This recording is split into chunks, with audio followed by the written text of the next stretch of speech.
देखो एग्जाम नजदीक आ गया है और सिलेबस कंप्लीट करने का प्रेशर है। भटकाव भी ज्यादा है क्योंकि हाथ में फोन है। लेकिन लास्ट टाइम में एक टॉपर कैसे इन सारी चीजों को मैनेज करता है, डिस्ट्रैक्शंस को ब्लॉक करता है और फोकस को अपना हथियार बनाता है और सिलेबस को कंप्लीट करता है और ज्यादा से ज्यादा स्कोर करता है। तो जानेंगे इन सारी चीजों को डिटेल्स में विदाउट शुगर कोटिंग, सिर्फ रियलिटी पर बात करेंगे क्योंकि यहाँ मोटिवेशन नहीं सॉल्यूशन मिलता है। ये टोटल 5 तरीके होंगे जिसे अगर तुम फॉलो करते हो तो डेफिनेटली तुम्हारा स्कोर इंक्रीज होगा।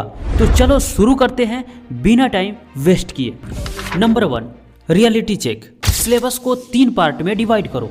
पहला, स्ट्रॉन्ग। मान लो किसी सब्जेक्ट में 10 चैप्टर्स हैं और उसमें से 3 चैप्टर्स पर आपकी पकड़ बहुत अच्छी है, तो उसे हम इस स्ट्रॉन्ग वाले सेक्शन में रखेंगे, यानी जो हमें आता है। दूसरा, मीडियम। इस सेक्शन में उन सभी चैप्टर्स को रखना है जिस पर हमारी पकड़ 50% से 80% के बीच में है। तीसरा है वीक, जो अभी तक हमने पढ़ा ही नहीं है, अगर पढ़ा भी है तो वो हमें कुछ याद ही नहीं है। अब मैक्सिमम स्टूडेंट्स यहीं पर एक बिग मिस्टेक करते हैं। जो वीक पोर्शन है, जो नहीं आता, उसी पर लास्ट का पूरा समय लगा देते हैं, ये सोचकर कि सिलेबस कंप्लीट करना जरूरी है, क्वेश्चन कहीं से भी आ सकते हैं। रिजल्ट में क्या मिलता है, जो स्ट्रॉन्ग और मीडियम पोर्शन है उसे भी धीरे धीरे भूलने लगते हैं और जो वीक है वो तो ऑलरेडी वीक है ही। तो इस तरीके से आपका पूरा सिलेबस से पकड़ छूट जाता है। तो करना क्या है, फोकस 30% टाइम स्ट्रॉन्ग पोर्शन पर देना है। आपके सिलेबस में 20 से 30% पार्ट ऐसा होता है जिस पर आपकी पकड़ अच्छी होती है, या यूं कहें वो आपको याद होता है। अगर किसी चैप्टर के 10 रैंडम क्वेश्चंस में से 7 से 10 क्वेश्चंस सॉल्व कर पाते हो, इसका मतलब वो स्ट्रॉन्ग है। तो इसलिए इस पर टाइम देना जरूरी है ताकि आप भूल ना जाओ।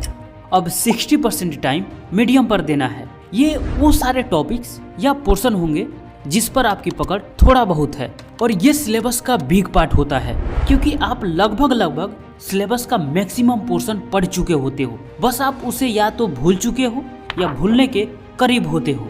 अब बचे हुए 10 से 20% पार्ट जिसे आप बिल्कुल नहीं पढ़े होते हो, जो वीक सेक्शन में आता है, बस इस पर 10% टाइम देना है। इसके सिर्फ इम्पोर्टेंट टॉपिक पर फोकस करना है। अब मान लो आपके पास 30 दिन का समय है, तो इसे कैसे हैंडल करोगे। अब हम दिन के सिर्फ 8 घंटे निकालते हैं, आप 10 घंटे निकालो या 12 घंटे, मर्जी आपकी है। अब इस बचे हुए 30 दिन को हम 3 पार्ट में डिवाइड करेंगे। अगर आपके पास 45 दिन हो या 60 दिन हो, तब भी आप इसी तरीके से 3 पार्ट में डिवाइड कर सकते हो।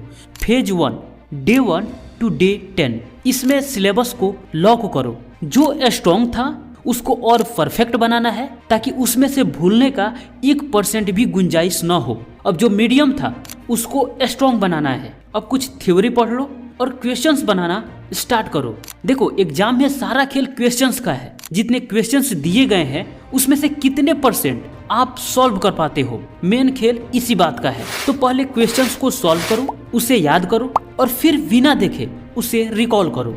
जितने भी लॉन्ग और सब्जेक्टिव क्वेश्चंस हैं उसे लिखने की प्रैक्टिस करो क्योंकि एग्जाम में लिखना पड़ेगा। जो वीक पार्ट है उसका सिर्फ इम्पोर्टेंट क्वेश्चंस को निकालो और पढ़ो, इससे ज़्यादा इसमें कुछ नहीं करना। इस टाइम क्या नहीं करना है वो जान लो। जो बुक पहले से पढ़ रहे हो वहीं पढ़ो। हाँ, प्रीवियस ईयर पेपर और गेस पेपर जरूर ऐड करो। लास्ट टाइम में यूट्यूब पर रैंडम वीडियो देखना बंद करो। अगर डाउट हो तो सर्च करो, वरना कंफ्यूज बहुत ज़्यादा हो जाओगे। अब ट्रैकिंग स्टार्ट करो। हर दिन एक छोटा नोट बनाओ। आज क्या रिवाइज किया, कितने क्वेश्चन सॉल्व हुए, कितने ऑब्जेक्टिव क्वेश्चंस याद किया, कितने सही हुए और कितने गलत हुए, और कल का टारगेट जरूर लिखो। इससे मोटिवेशन मिलेगी और प्रोग्रेस भी दिखेगी। Phase 2, day 11 to day 20, practice mode. यहाँ तुम बहुत सारी गलतियां करोगे बट उसे सुधारना भी इसी फेज में है। जैसे लिखने की प्रैक्टिस करना, यानी नीट एंड क्लीन लिखना, आंसर्स को टू द पॉइंट लिखना, टाइम पर कॉपी फिल करना, यानी स्पीड को इम्प्रूव करना। अब इसके लिए क्या करना है, डेली 30 से 60 मिनट बस 5 से 10 क्वेश्चन पिक करो, सब्जेक्टिव टाइप, यानी जो लॉन्ग क्वेश्चंस हैं और जो याद भी है। अब टाइमर लगाओ और एक एक क्वेश्चंस का आंसर लिखना स्टार्ट करो। बिल्कुल नीट एंड क्लीन लिखने की कोशिश करो। मानो कि एग्जाम में लिख रहे हो। देखो, अगर आप ये सोचते हो कि मैं डायरेक्ट एग्जाम कॉपी को परफेक्ट बना दूंगा बिना किसी प्रैक्टिस के, तो ये पॉसिबल नहीं है। आप जिस चीज की पहले प्रैक्टिस किए रहते हो आउटपुट में वही आता है। तो अगर टाइमर के साथ लिखना स्टार्ट करोगे तो इससे स्पीड, राइटिंग और रिकॉलिंग तीनों इम्प्रूव होगी। दूसरा, एग्जाम हॉल में प्रेशर को कम करने की प्रैक्टिस करना। एग्जाम हॉल में प्रेशर की वजह से चीजें भूलते हो, लिखावट पर भी असर पड़ता है, ओवरऑल पूरे कॉपी एंड मार्क्स पर इफेक्ट पड़ता है। तो इसको हैंडल करने के लिए घर पर प्रैक्टिस करो। समझो एग्जाम हॉल में बैठे हो, 3 घंटे का टाइम लो और प्रीवियस ईयर पेपर या गेस पेपर सॉल्व करना स्टार्ट करो और पूरे क्वेश्चंस को अटेंड करना है कि मुझसे कितने क्वेश्चंस सॉल्व नहीं हो रहे हैं, मैं कहाँ वीक हूँ, कहाँ स्ट्रॉन्ग हूँ। जिस चीज में वीक हो उसको स्ट्रॉन्ग करने का यही मौका है, क्योंकि एग्जाम से पहले गलत होगा तो उसे सुधार लोगे, एग्जाम में गलत होगा तो नहीं सुधार पाओगे। और इसी टाइम आंसर्स रिकवरी प्रैक्टिस भी होगी, क्योंकि बहुत सारे लोगों को ये लगता है कि मुझे सब कुछ याद है, लेकिन जब लिखने की बारी आती है तो दिमाग में कुछ क्लियर नहीं हो पाता। तो इस भ्रम में भी मत पड़ो। अगर आपको लगता है कि मुझे ये सारी चीजें याद है तो आप एक बार लिखकर ट्राई कर लो, ताकि आपका भ्रम भी खत्म हो जाए। याद है तो अच्छी बात है, अगर नहीं याद है तो सुधार लो। Phase 3 day 21 to day 30 exam mode. इस टाइम कुछ नया पढ़ना नहीं होता। मुझे पता है आपको लगेगा अगर मैं कुछ नया नहीं पढ़ूं तो बहुत सारे क्वेश्चंस छूट सकते हैं। ये एक फोमो होता है, यानी फियर ऑफ मिसिंग आउट। कुछ छूट जाने का डर होता है। अगर आपको कुछ नया देखना भी है तो सिर्फ 10%, यानी दिन में 10 घंटे पढ़ना है तो सिर्फ 1 घंटा इसके लिए टाइम निकालो। बाकी 9 घंटे सिर्फ और सिर्फ रिवीजन। रिटेंशन 100% करो। फॉर्मूलाज, कॉन्सेप्ट्स या शॉर्टकट्स जो भी हैं सबको याद करो। स्पीड के साथ एक्यूरेसी का ध्यान भी रखो। अगर यहाँ मिस्टेक्स को इग्नोर करोगे कि चलो एग्जाम में सुधारूंगा, तो वहाँ भी मिस्टेक्स हो सकते हैं। इसी टाइम जितना मॉक टेस्ट देना है वो दो, चाहे कोचिंग में हो या घर पर, क्योंकि यहीं से तुम्हारे अंदर कॉन्फिडेंस बिल्ड होगा कि तुम कितने मार्क्स के लिए रेडी हो। देखो, एग्जाम हॉल में कोई जादू नहीं होता, बस क्वेश्चंस के अकॉर्डिंग तुम वहाँ प्रिंट करते हो। तो जो भी जादू करना है घर पर करो। लास्ट फेज में जितने टाइम तुम पढ़ाई को दोगे उतने ज्यादा हैप्पी तुम एग्जाम हॉल में रहोगे, क्योंकि वहाँ तुम क्वेश्चंस सॉल्व कर पा रहे होंगे। तो दिन के 8 से 10 घंटे इफेक्टिव आवर्स रखो और 7 घंटे स्लीप के लिए फिक्स करो। अब लास्ट टाइम के लिए डेली शेड्यूल समझ लो। सुबह 6 से 9 बजे के बीच में फ्रेश हो जाओ, लाइट ब्रेकफास्ट कर लो और थोड़ा रिवीजन वगैरह कर लो। अब 9 बजे से 12 बजे तक या एग्जैक्ट एग्जाम टाइमिंग पर बैठना है। इसके लिए पहले OMR का सैंपल शीट डाउनलोड करके प्रिंट करा लो अपने बोर्ड के अकॉर्डिंग, जितना मर्जी 5 या 10। अगर कोचिंग वगैरह में मॉक टेस्ट नहीं करा रहे हैं तो घर के लिए यही बेटर होगा। तो जितने भी ऑब्जेक्टिव क्वेश्चंस हैं उसके लिए OMR शीट यूज करोगे और सब्जेक्टिव क्वेश्चंस के लिए कॉपी यूज करोगे। अब जो भी PYQ या गेस पेपर है उसे सॉल्व करो।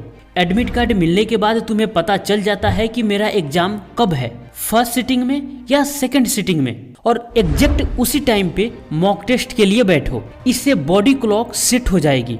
तो 3 घंटे के लिए बैठो, बिना नोटबुक, बिना फोन के, सिर्फ अपने माइंड का इस्तेमाल करो। इस टाइम तुम बहुत कम गलती करोगे और OMR शीट को फिल करना और कॉपी को परफेक्ट बनाना सीख जाओगे। जब टाइम कंप्लीट हो जाए तो रेस्ट लो और लंच करो।